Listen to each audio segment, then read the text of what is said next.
మీ support ఇలానే ఉండాలని కోరుకుంటున్నాను. మీ అందరూ ఎంతో దూరం నుంచి ఎంతో కష్టపడి ఎంతో అభిమానంతో ఇక్కడికి వచ్చారు. Thank you very much.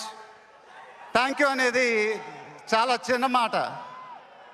నేనెప్పుడు మిమ్మల్ని పొగుడుతూ పెద్ద పెద్ద మాటలు చెప్పలా.